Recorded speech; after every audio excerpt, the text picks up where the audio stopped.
Hey there, subscribe to my channel, and also press this bell icon so you never miss any new updates, cause whenever we upload new video you will get a notification on your phone.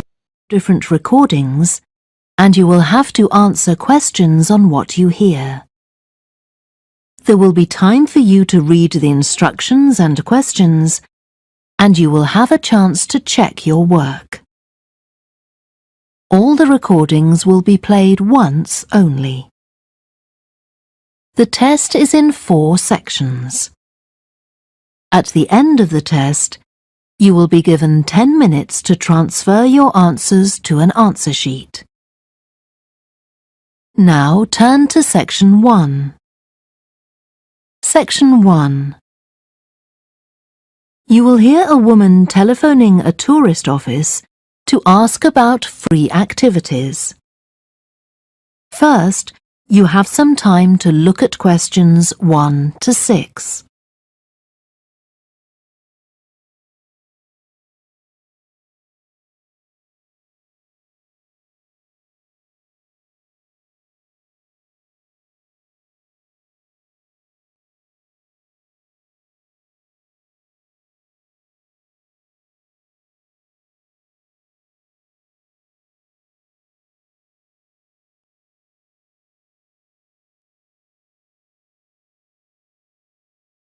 You will see that there is an example that has been done for you.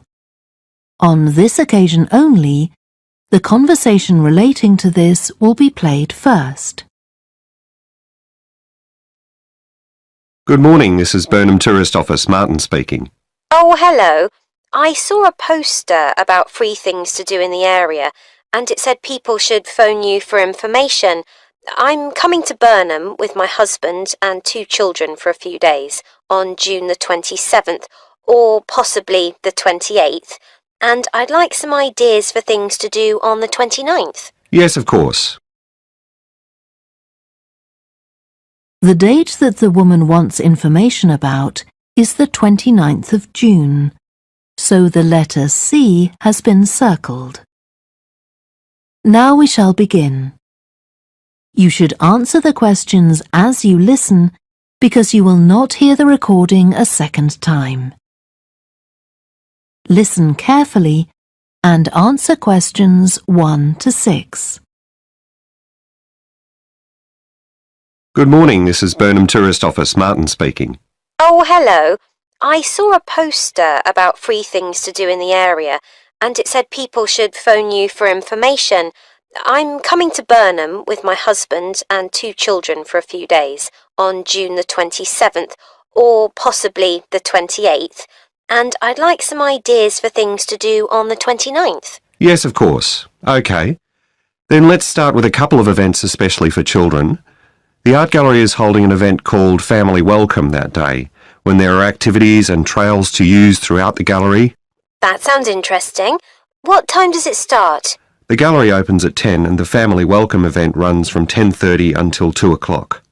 The gallery stays open until 5, and several times during the day they're going to show a short film that the gallery has produced. It demonstrates how ceramics are made, and there'll be equipment and materials for children to have a go themselves. Last time they ran the event there was a film about painting, which went down very well with the children, and they're now working on one about sculpture. I like the sound of that. And what other events happen in Burnham? Well, do you all enjoy listening to music? Oh, yes. Well, there are several free concerts taking place at different times, 1 or 2 in the morning, the majority at lunchtime and a couple in the evening, and they range from pop music to Latin American. The Latin American could be fun. What time is that? It's being repeated several times in different places. They're performing in the Central Library at 1 o'clock, then at 4 it's in the City Museum, and in the evening at 7:30 there's a longer concert in the theatre. Right. I'll suggest that to the rest of the family. Something else you might be interested in is the boat race along the river. Oh, yes. Do tell me about that. The race starts at Offord Marina to the north of Burnham and goes as far as Summer Pool.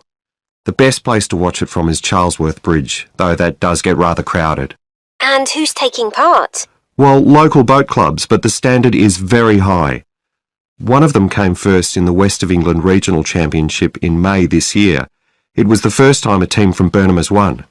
It means that next year they'll be representing the region in the National Championship. Before you hear the rest of the conversation, you have some time to look at questions 7 to 10.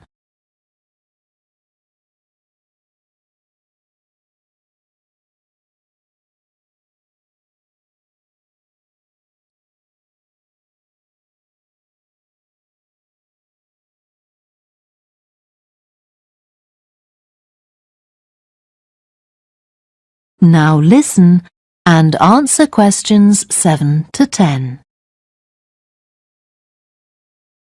Now, I've heard something about Paxton Nature Reserve. It's a good place for spotting unusual birds, isn't it? That's right, throughout the year. There is a lake there as well as a river, and they provide a very attractive habitat. So it's a good idea to bring binoculars if you have them. And just at the moment you can see various flowers that are pretty unusual. The soil at Paxton isn't very common. They're looking good right now. Right. My husband will be particularly interested in that. And there's going to be a talk and slideshow about mushrooms, and you'll be able to go out and pick some afterwards and study the different varieties. Uh-huh. And is it possible for children to swim in the river? Yes, part of it has been fenced off to make it safe for children to swim in. It's very shallow and there's a lifeguard on duty whenever it's open. The lake is too deep, so swimming isn't allowed there. OK, we must remember to bring their swimming things in case we go to Paxton. How long does it take to get there by car from Burnham? About 20 minutes, but parking is very limited, so it's usually much easier to go by bus, and it takes about the same time. Right. Well, I'll discuss the options with the rest of the family. Thanks very much for all your help. You're welcome. Goodbye. Bye. That is the end of section 1. You now have half a minute to check your answers.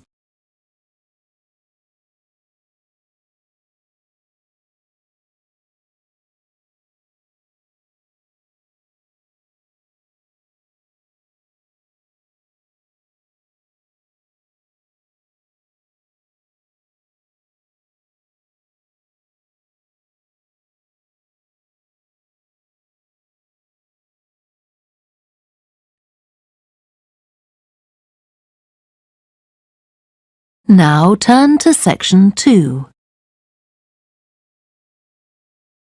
Section 2. You will hear a talk given by a woman called Shona Ferguson about changes in a town called Barford. First, you have some time to look at questions 11 to 15.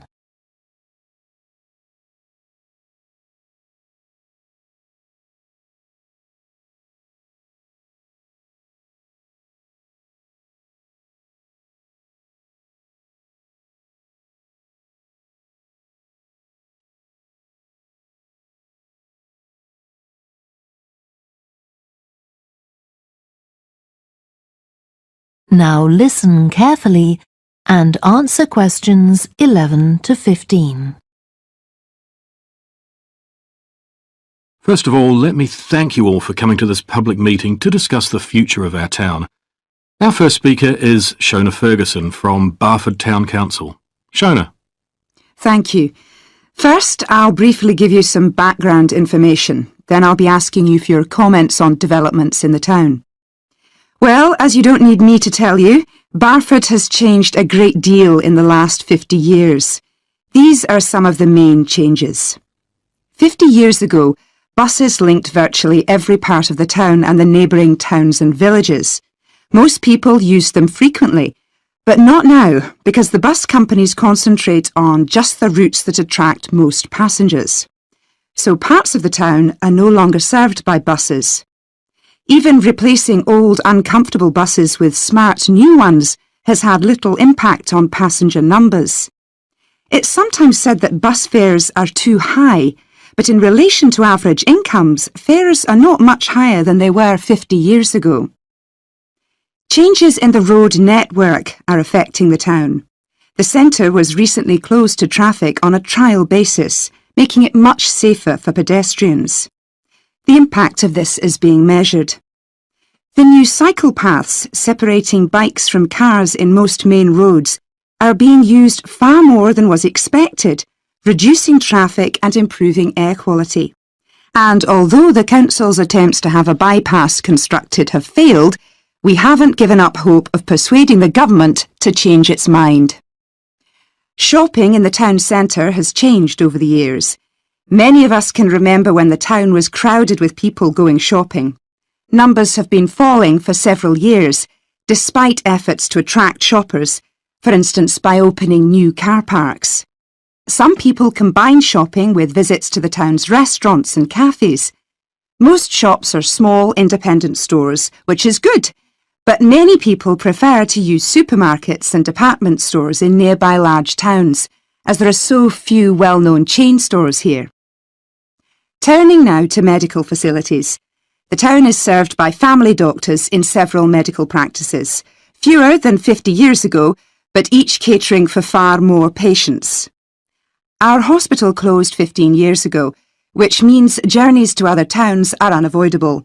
On the other hand, there are more dentists than there used to be. Employment patterns have changed along with almost everything else. The number of schools and colleges has increased, making that the main employment sector. Services such as website design and accountancy have grown in importance, and surprisingly perhaps, manufacturing hasn't seen the decline that has affected it in other parts of the country. Before you hear the rest of the talk, you have some time to look at questions 16 to 20.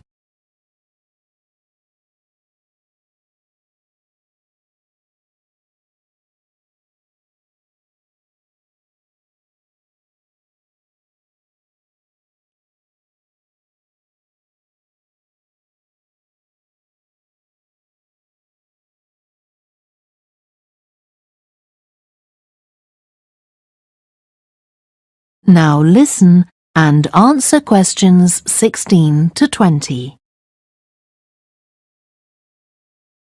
Now I'll very quickly outline current plans for some of the town's facilities, before asking for your comments.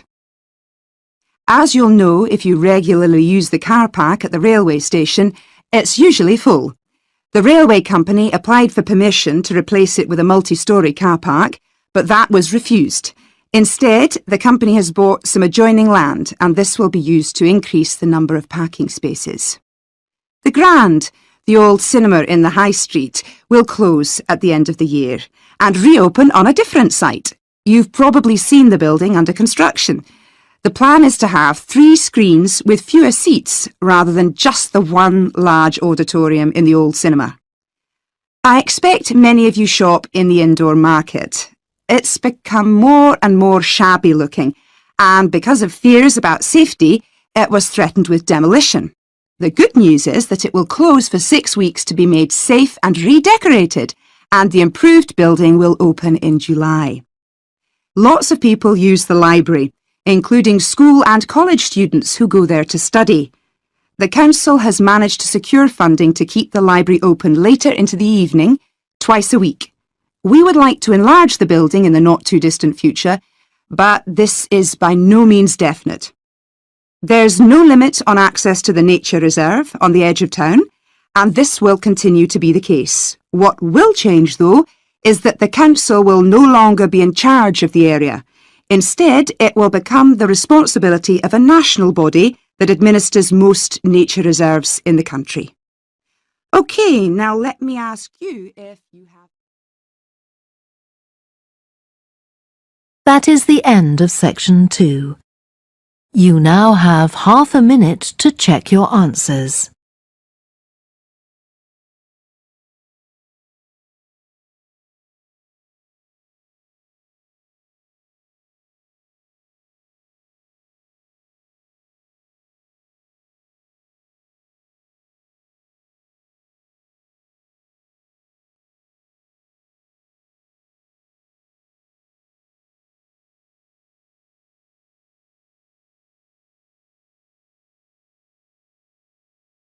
Now turn to section 3.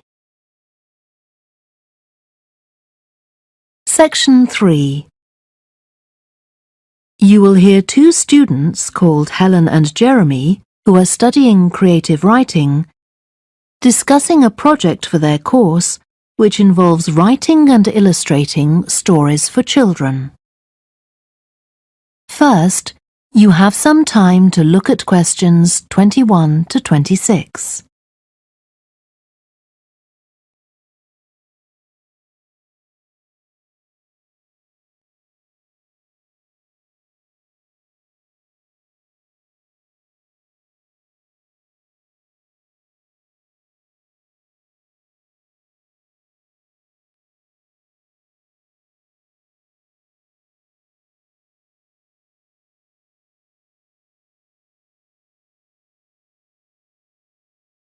Now listen carefully and answer questions 21 to 26. Hello, Helen. Sorry I'm late. Hi, Jeremy, no problem. Well, we'd better work out where we are on our project, I suppose. Yeah, I've looked at the drawings you've done for my story, The Forest, and I think they're brilliant. They really create the atmosphere I had in mind when I was writing it. Oh, I'm glad you like them. There are just a few suggestions I'd like to make. Go ahead. Now, I'm not sure about the drawing of the cave. It's got trees all around it, which is great, but the drawing's a bit too static, isn't it? I think it needs some action. Yes, there's nothing happening. Perhaps I should add the boy, Malcolm, isn't it? He would be walking up to it. Yes, let's have Malcolm in the drawing. And what about putting in a tiger? The one that he makes friends with a bit later. Maybe it could be sitting under a tree, washing itself. And the tiger stops in the middle of what it's doing when it sees Malcolm walking past. That's a good idea. OK, I'll have a go at that. Then there's the drawing of the crowd of men and women dancing. They're just outside the forest, and there's a lot going on. That's right. You wanted them to be watching a carnival procession, but I thought it would be too crowded. Do you think it works like this? Yes, I like what you've done. The only thing is, could you add Malcolm to it without changing what's already there? What about having him sitting on the tree trunk on the right of the picture? Yes, that would be fine. And do you want him watching the other people? No, he's been left out of all the fun, so I'd like him to be crying. That'll contrast nicely with the next picture where he's laughing at the clowns in the carnival. Right, I'll do that. And then the drawing of the people ice skating in the forest. I wasn't too happy with that one. Because they're supposed to be skating on grass, aren't they? That's right, and it's frozen over. At the moment, it doesn't look quite right. I see what you mean. I'll have another go at that. And I like the wool hats they're wearing. Maybe you could give each of them a scarf as well? Yeah, that's easy enough. They can be streaming out behind the people to suggest they're skating really fast. Great. Well, that's all on the drawings. Right. So you finish writing your story and I just need to finish illustrating it, and my story and your drawings are done. Before you hear the rest of the discussion, you have some time to look at questions 27 to 30.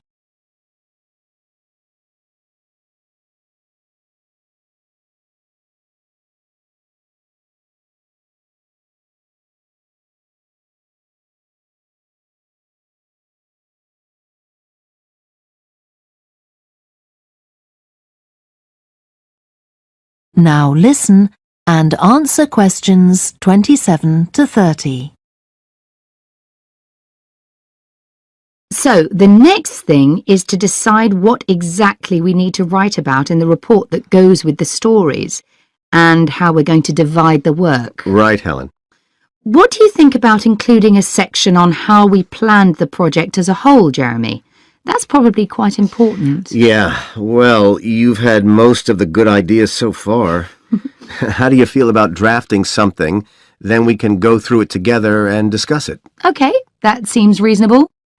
And I could include something on how we came up with the ideas for our two stories, couldn't I? Well, I've started writing something about that, so why don't you do the same and we can include the two things? Right. So what about our interpretation of the stories? Do we need to write about what we think they show, like the value of helping other people or that sort of thing? That's going to come up later, isn't it? Hmm. I think everyone in the class is going to read each other's stories and come up with their own interpretations, which we're going to discuss. Oh, I missed that. So it isn't going to be part of the report at all? No. But we need to write about the illustrations because they're an essential element of children's experience of reading the stories. It's probably easiest for you to write that section, as you know more about drawing than I do. Maybe, but I find it quite hard to write about. I'd be happier if you did it. Okay. So when do you think we can get this ready? That is the end of section 3. You now have half a minute to check your answers.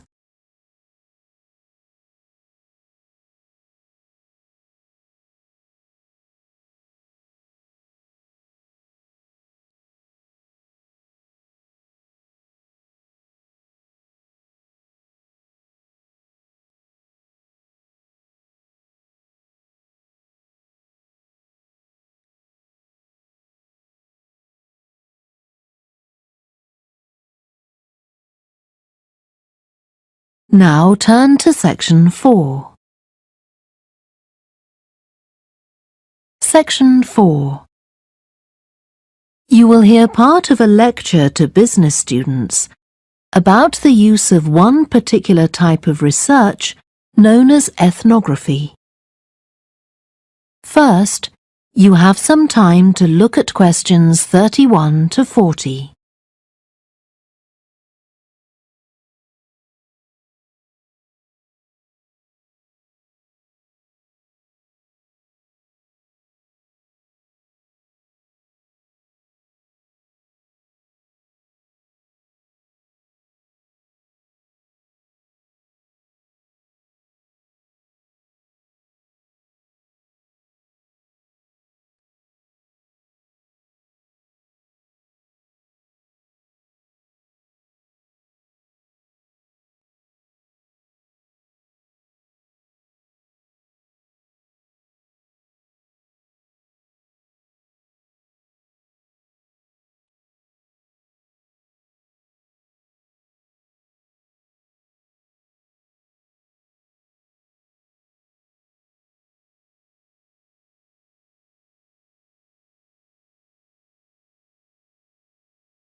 Now listen carefully and answer questions 31 to 40. So, what I'm going to talk about to you today is something called ethnography. This is a type of research aimed at exploring the way human cultures work. It was first developed for use in anthropology, and it's also been used in sociology and communication studies. So, what's it got to do with business, you may ask? Well, businesses are finding that ethnography can offer them deeper insight into the possible needs of customers, either present or future, as well as providing valuable information about their attitudes towards existing products. And ethnography can also help companies to design new products or services that customers really want. Let's look at some examples of how ethnographic research works in business. One team of researchers did a project for a company manufacturing kitchen equipment. They watched how cooks used measuring cups to measure out things like sugar and flour. They saw that the cooks had to check and recheck the contents because although the measuring cups had numbers inside them, the cooks couldn't see these easily. So a new design of cup was developed to overcome this problem, and it was a top seller. Another team of ethnographic researchers looked at how cell phones were used in Uganda, in Africa. They found that people who didn't have their own phones could pay to use the phones of local entrepreneurs. Because these customers paid in advance for their calls, they were eager to know how much time they'd spent on the call so far. So the phone company designed phones for use globally with this added feature. Ethnographic research has also been carried out in computer companies. In one company, IT systems administrators were observed for several weeks. It was found that a large amount of their work involved communicating with colleagues in order to solve problems, but that they didn't have a standard way of exchanging information from spreadsheets and so on. So, the team came up with an idea for software that would help them to do this. In another piece of research, a team observed and talked to nurses working in hospitals. This led to the recognition that the nurses needed to access the computer records of their patients no matter where they were. This led to the development of a portable computer tablet that allowed the nurses to check records in locations throughout the hospital. Occasionally, research can be done even in environments where the researchers can't be present. For example, in one project done for an airline, respondents used their smartphones to record information during airline trips, in a study aiming at tracking the emotions of passengers during a flight.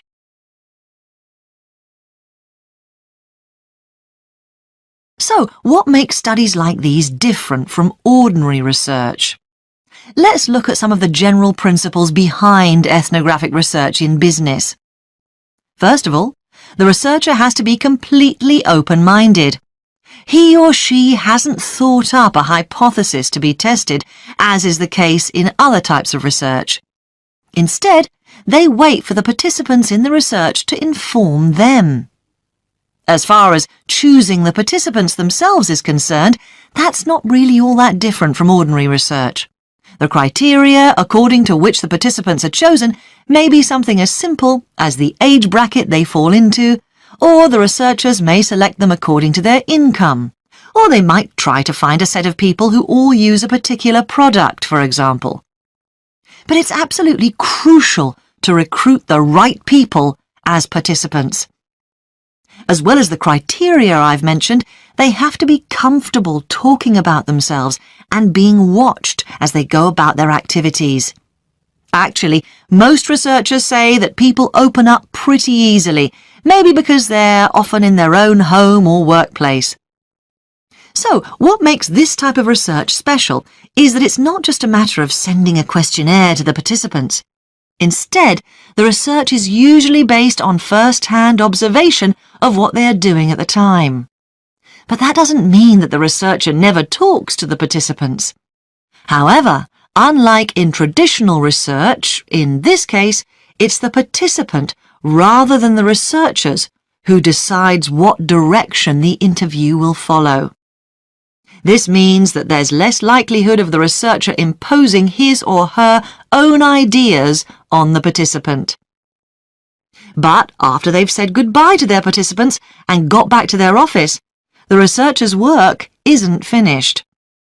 Most researchers estimate that 70 to 80% of their time is spent not on the collecting of data, but on its analysis, looking at photos, listening to recordings and transcribing them, and so on. The researchers may end up with hundreds of pages of notes. And to determine what's significant, they don't focus on the sensational things or the unusual things.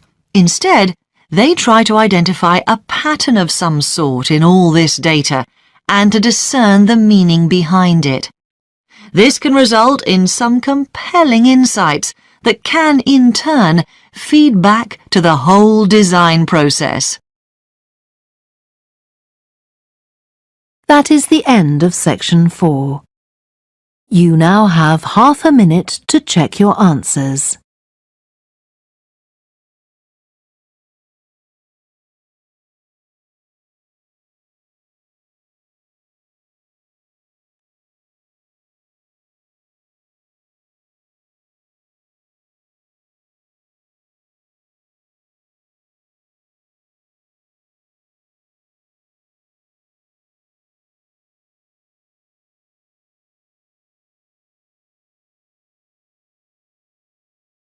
That is the end of the listening test. You now have 10 minutes to transfer your answers to the answer sheet. Please stop writing and wait for your question booklet to be collected.